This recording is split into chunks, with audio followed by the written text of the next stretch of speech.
This is Murder in the Morning with Tony Bruschi and Stacey Cole. Well, after 2 years of pretending he just didn't know any better, former Palmetto State Bank CEO Russell Laffitte has finally admitted what everyone else already knew. He's a crook. You know, this is the guy that was buddies with Alex Murdaugh. That Alex Murdaugh. In a guilty plea deal made public this week, Laffitte confessed to 6 criminal counts, copping to a scheme with Alex Murdaugh that laundered and stole at least $3.5 million from vulnerable clients over an 11-year stretch. That's more than a decade of playing dumb while using his bank like a personal vending machine for fraud. But unlike previous courtroom performances, Laffitte now admits he wasn't just naive or misled. He knew exactly what he was doing, and it was illegal.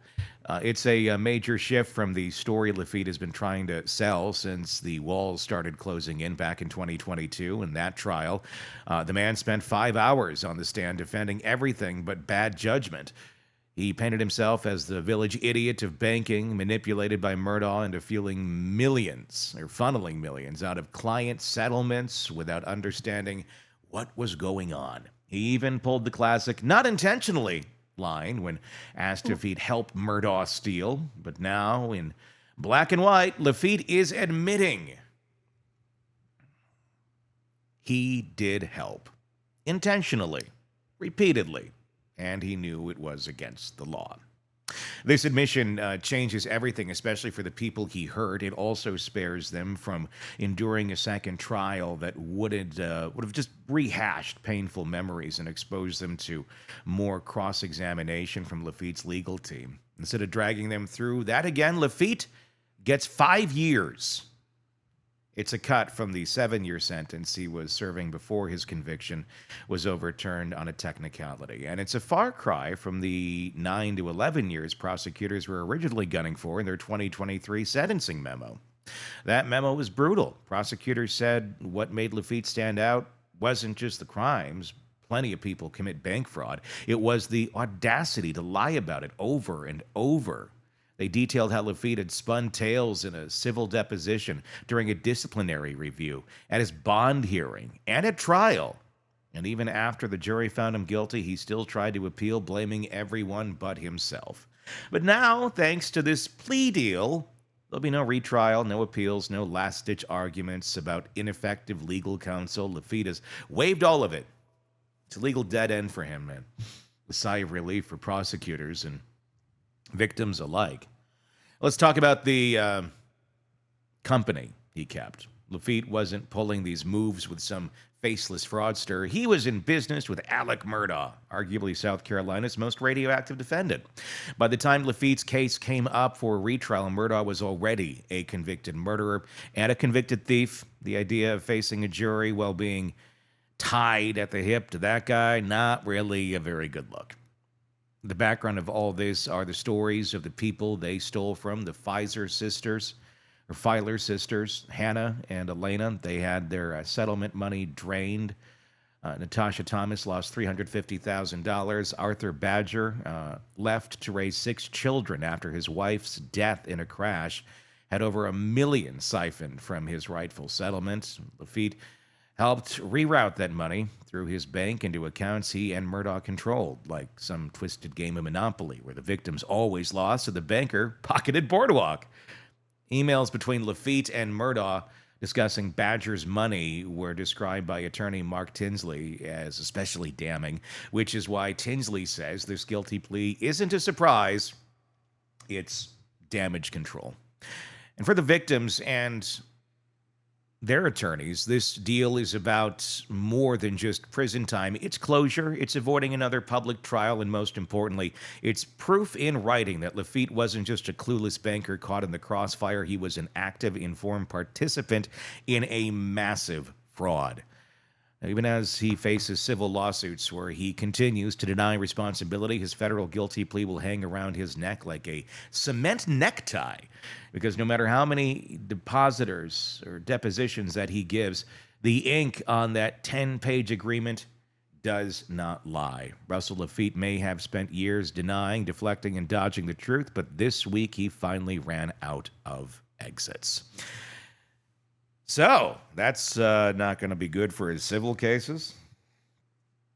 What do these people do? How do they get any of this money back? They don't, do they? No. And this is how some of them were going to survive. What do you do when that money is gone? Well, And it's some prick like this that did it. yeah. Well, I mean, with something like this, I mean, they would, seize his assets. They probably already have. And then whatever they could get out of that, then they would disperse to victims, usually. I don't know exactly how that's all gone down here. But I don't know what he's worth. I don't know, at some point, you run out. So. Do you sue the bank? Can you sue the bank? Go after them because he represented them? I think the bank has been sued.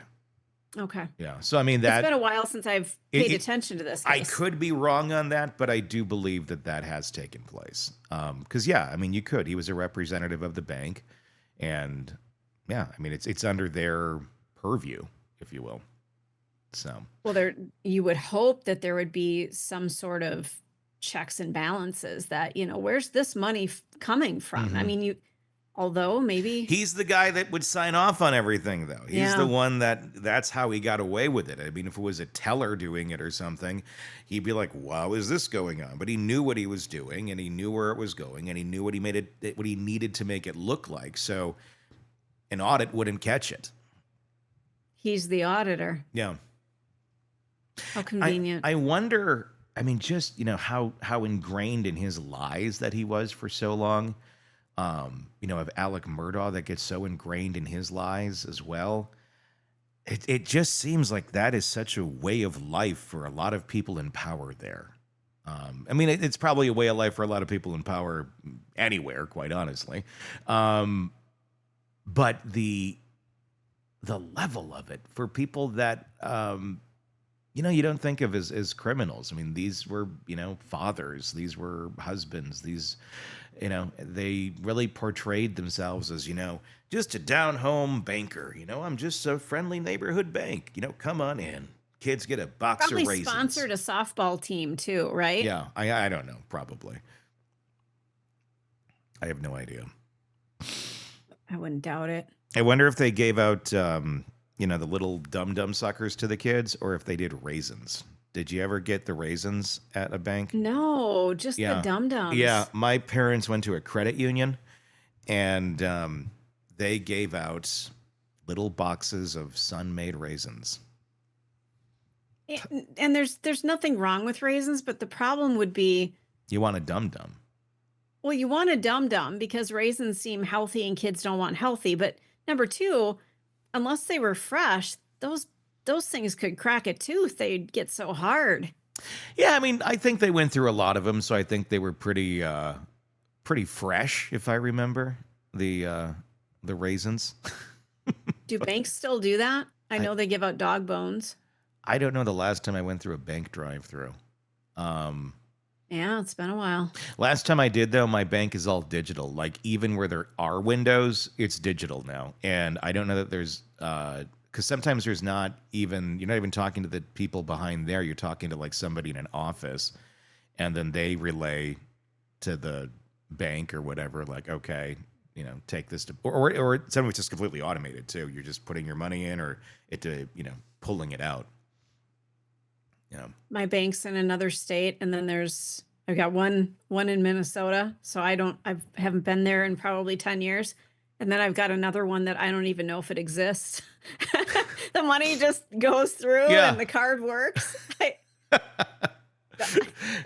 think it exists. Yeah, and then you're going to find out you're like committing some sort of horrible fraud.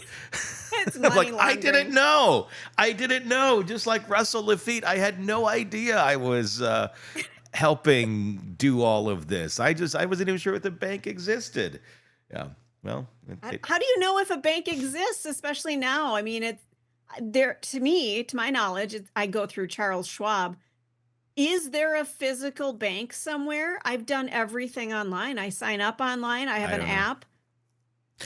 I can't I say don't it's know. one that I've seen around here, but I wonder. I would imagine there's some in some places, just not as, I don't know. or maybe some parts of the country they're more prevalent. I don't know. It's But weird though. It's uh, weird to send your money to an entity you've never seen, you know? yeah, it is for us. But there's a lot of online banks that do Oh not yeah. have any sort of physical location, and they have like some pretty good interest rates and stuff that are usually better than anything you can get in a physical setup.